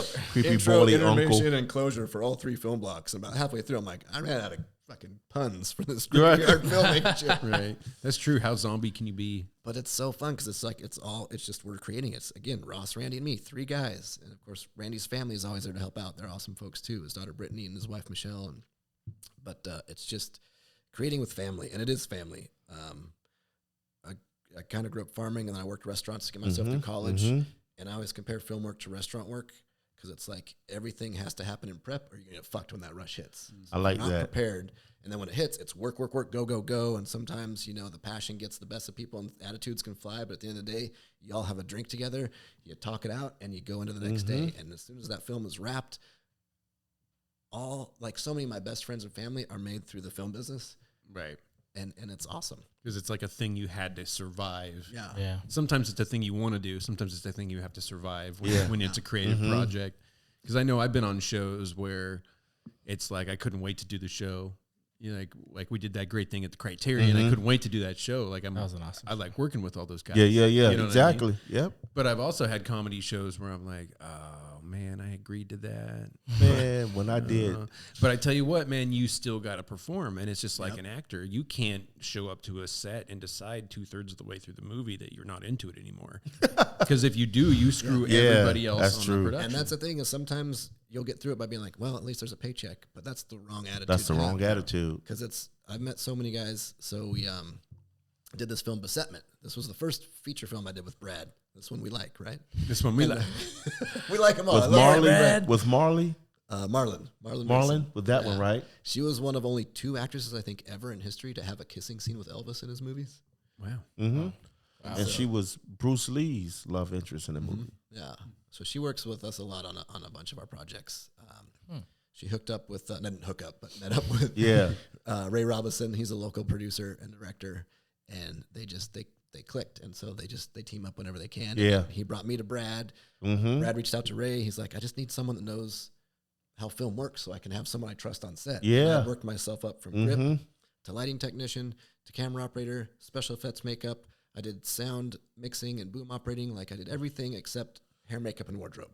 Right. Which is not something you really wanted to do anyway. Not really. You did all the stuff you wanted to do. But so, and that's the thing is like now I can understand what each department needs to do their job. Yeah. Right. And where you're pushing That's too it. far and where you can ask a little more. And that's how you build a schedule and you build a set that works well and communicates well and everyone knows what they need from each other. And then, I get everyone to feed me what they need to get their job done. And then I can disseminate to everyone else. So we have a working day and it's fun. It's a job that not a lot of people like. And somehow I love it and I kind of thrive in it, but I'm about ready to take that next step to actually, producing and directing something of my own. Good. Right. Yeah. And That's what I'm waiting for. And it all comes down to finding that money, Yeah. Oh, and yeah. having something that you can show someone that says, hey, look, we can make a movie and it'll sell. People will watch it. Yes. And you'll at least get your money back. I probably won't. But Yeah. you'll get yours Yeah. back. Yeah, but Help Mr. me make Investor, mine. you're Yeah. solid. You're solid. Yeah. but- Well, I don't know anymore though. You can produce something, and if it's got enough production value, you can get it on streaming a lot easier than you used to be able to. Yeah. Yeah. And honestly, like Amazon Prime does awesome for independent filmmakers. Yeah. Because There's like 4 movies I've watched that were filmed here that are on Amazon Prime. I mean, not filmed at my Yeah. house. Yeah. Yeah. and it's because In the state of Oregon. Filmed in my bedroom. There's 4 that 'Cause- you can find on Amazon.com. Really, that's it? Starring Matty J. They canceled me after 4. Soaking. Soaking. It's a quadrilogy. It's a thing I started. Quadrilogy. But the thing about that is like the viewers, they've already bought Prime. So everything's free to them, right? Right. So they take a bigger chance on watching things they wouldn't typically watch. That's true. When you're on some of the other rental services like iTunes or Vudu or anything where you have to pay to rent each movie independently, that's where the studio films are still going to rule those areas. Yeah. Yeah. Tubi.com is another one that's ad supported, so it's free. Right. People Now I know are making like way more money off that. Well, IMDb was doing a free thing. Are your films getting put onto their channel when they come out, or is it more just Amazon? I don't know because Amazon owns IMDb now. Oh. Because I know, like So for they're pulling from example, the Amazon catalog. Probably. every time I'm trying to show somebody something that's not on most streaming, I'll go to Amazon and then I'll go to the IMDb section. You mean your home movies? Yeah, Oh. those 4 quadrilogy. His home movies. I had Janet Jackson sing the song Quadrilogy. Genre are those?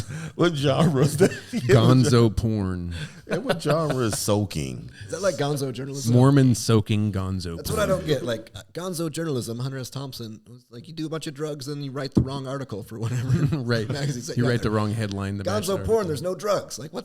The Gonzo porn is supposed to be like you do the wrong sex act on a bunch of drugs, and that's not what Gonzo porn was. I know. It's ripping off the name.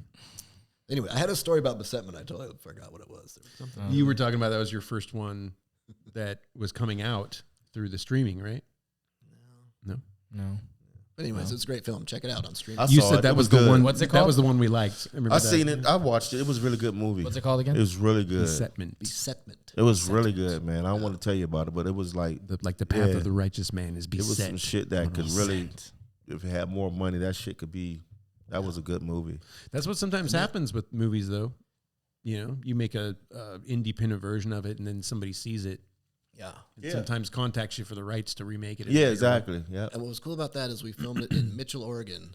This is a town, it's maybe an hour drive from my hometown that I grew up in, but out in Eastern Oregon, that's nothing. We used to play them in 1A basketball and 7-man 1A. football. And it was like the 3-man closest, basketball. like I was back home doing this shit that never thought in a million years I could do coming out of Condon, Oregon, Yeah. Straight out of Condon. Straight out of Condon. Condom? With My an brother N. named Levi. Condom, Oregon. You're Oh, very, you're you're very protected there. Straight out of Condon. It's probably the safest town in Oregon, right?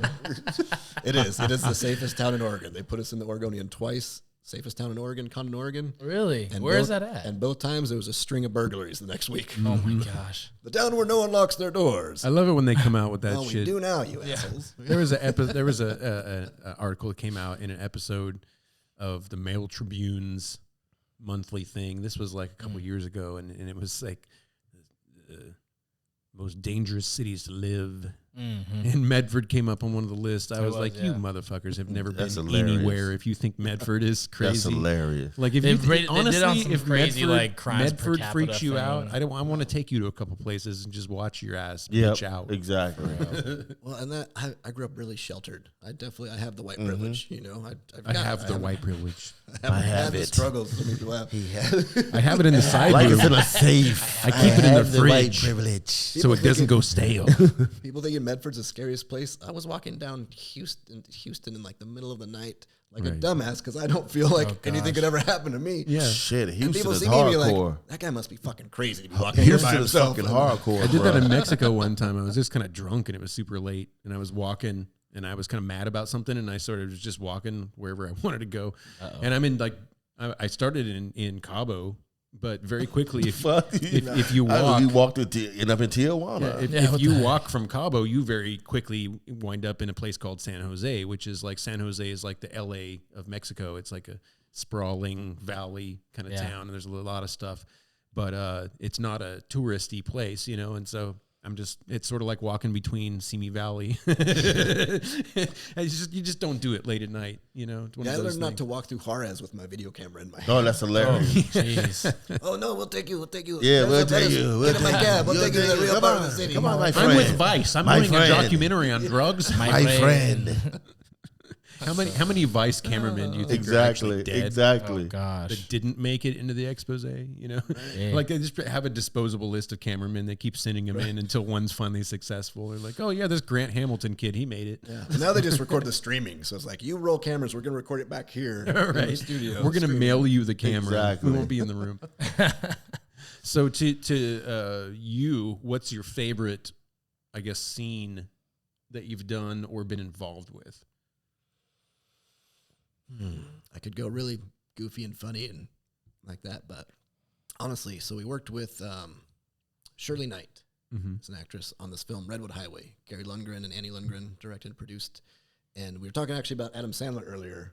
That's probably off camera. Yeah. And how much fun his movies are to work on. Shirley Knight had worked with him. She's like, yeah, I did drama my whole life. So we did this film.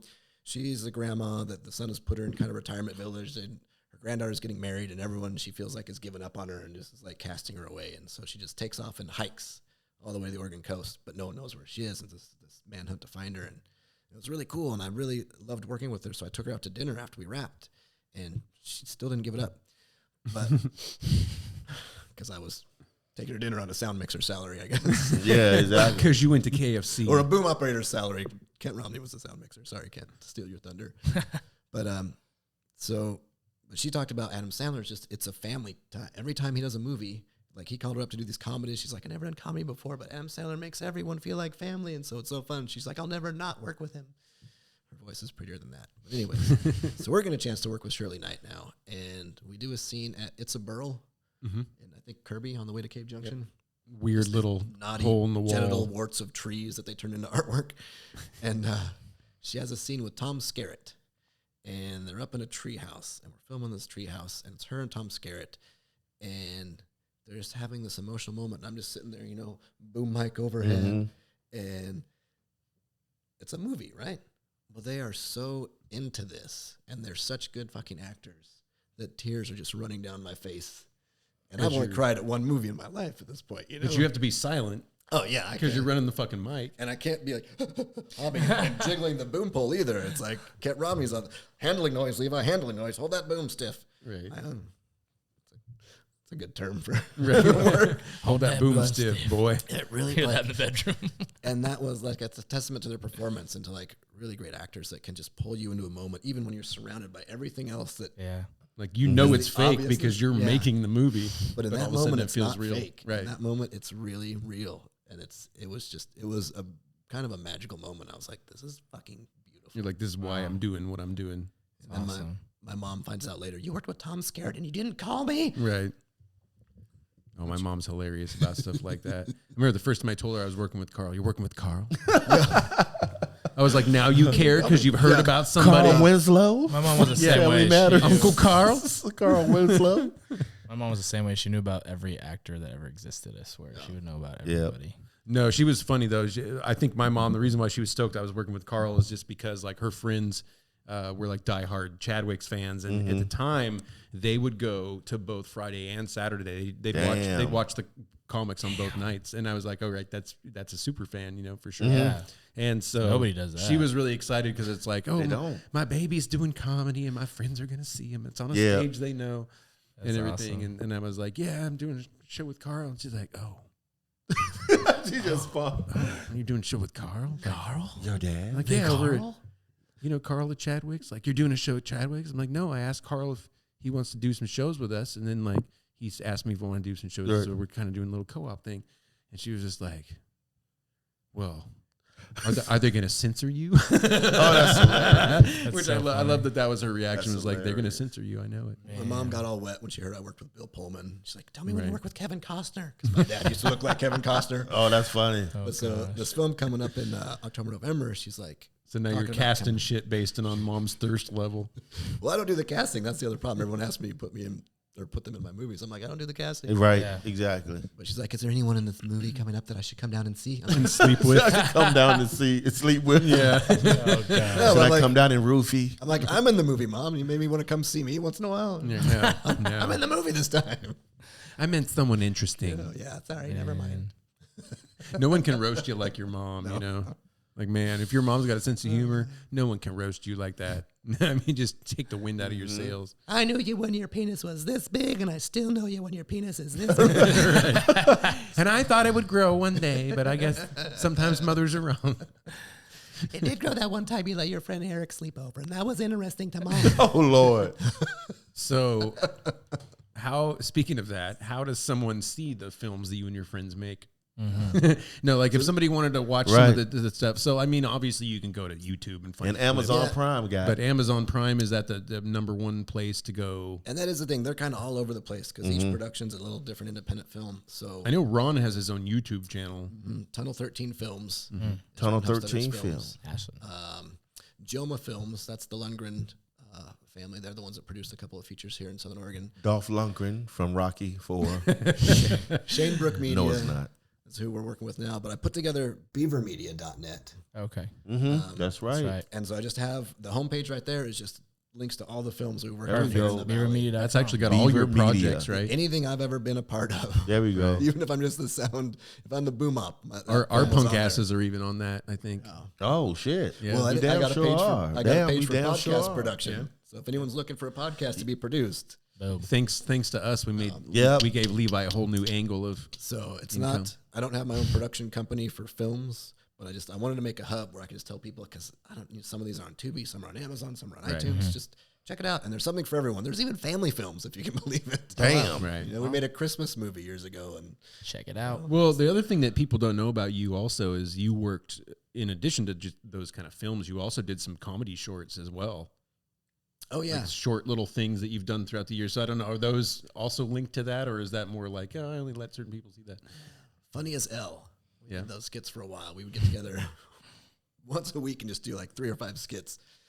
So those are on LeviAnderson.com on my comedy page. That's hilarious. See, that's Yeah. what I'm trying to get him to say the real shit. He doesn't want to admit it. He's just like, don't. Well, I'm all over the place. That's one thing they always say is like, find something, that one thing that you love and do it really well. And I'm like, I love But I a lot like of a things. lot of Yeah, stuff. that's That's how hard to do. polygamy happens. Speaking of Mormon stuff, Soaking. Circle back. Yeah, Beaver Media and LeviAnderson.com. There we we go. go. But BeaverMedia.net. Sorry, I think I said Oh, .com yeah, earlier. you did. Some BeaverMedia.net. that might be an AVN, German company has the Award-winning. .com. And, Put the beaver in the net. and it's a very different site. yeah, That's more like the not films as I used to exciting make. as you would hope, though. Yeah. They're like, Again, like the films I used to make. they're like an architectural company or something in Germany. I don't know. It's in Dutch.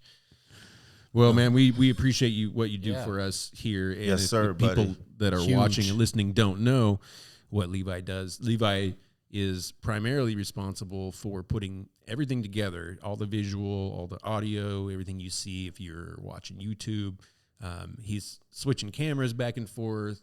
He's doing a lot of the captions and little tags and things that pop up visually. Giving us shit for what we say on here. Yeah, no. So it's important to give props to the man that makes a lot of Makes this it stuff happen. happen Yeah. behind the scenes. We appreciate you for sure, and I know we talked about having you on, and talking about movies a little bit here Yeah. and there. Yeah, I appreciate it. Thanks, So Dad. Yep. Is there anything else you want to plug or talk about? Yeah, she's texting me right now. So Oh, always a comedian. Perfect. She's like, "What are you still doing?" should I really call her out? This is our narrator. Yeah, that's right. Whenever you Oh, our watch an episode- narrator. Oh, our narrator. Yeah, That's right. And in case you're wondering, Levi Anderson has a huge cock and a magic tongue. But back off, boys and girls. That one's taken. So Levi is actually sleeping with somebody on the is- show, This is the nepotism of the film Nepotism. world. Exactly. That's hilarious. and it's not one of us three. Spoiler alert. No, I did. I tried doing the narration for the first episode. Yeah, yeah. Hey guys, welcome to Heckleproof Comedy Podcast. Yeah, we had this very like loony WKRP almost is what it reminded me of. Like, welcome to Heckleproof Podcast. Like Harry Carey. Yeah, there was Harry definitely some Carey. Harry Carey. Heckleproof Comedy Podcast. You just love it. It's the bottom of the ninth. We're back with Heckleproof. Here comes here, Levi. the podcast. Pinch hitting for the guys. Yeah. Now you know the rest of the story. No, so we appreciate you, man. And Yeah. Most definitely, man. check out Thanks, Beaver brother. Media. And we know we've been on hiatus for a little while. And you guys have been waiting for some new content. So hopefully. Carl would stop blowing up. So here you go. Yeah, if Carl's Carl, get comedy off the career road could and come just back crash to and Southern burn, that would Yeah, be seriously. really helpful for us. Carl's been Sorry, popping guys. since he was on Last Comic Sorry, Standing guys. 35 years ago. Sorry. Yeah, he's just trying to build on a 34. 35-year-old foundation. He's It's literally fine. the last comic standing. Nobody from those shows are standing anymore. They're all dead now. They're all in they all wheelchairs. died. None of them stand. Yeah, they're all in wheelchairs or walkers. It's the last comic moaning. Yeah. Sometimes that's Carl all it takes. won. Carl, you won it. That's hilarious. Yeah, I remember Thanks. the first time when you really broke out. You know, it was a Sermon on the Mount, and there was so many people there to see you. Yeah. Beautiful thing. Jesus said he would Yeah. hire him back. He did. He said did. he was a great opener. Can you open this for me, Carl? I got you. All right. Well, thank you guys so much for tuning in. Thanks, We are sir. Heckleproof. You can find us at heckleproofpodcast.com and everywhere where fine podcasts are streaming. And please do tell your friends and families Yes. and or enemies about us. See you next time. Peace. Don't forget to like and subscribe. And follow us wherever fine podcasts are streaming.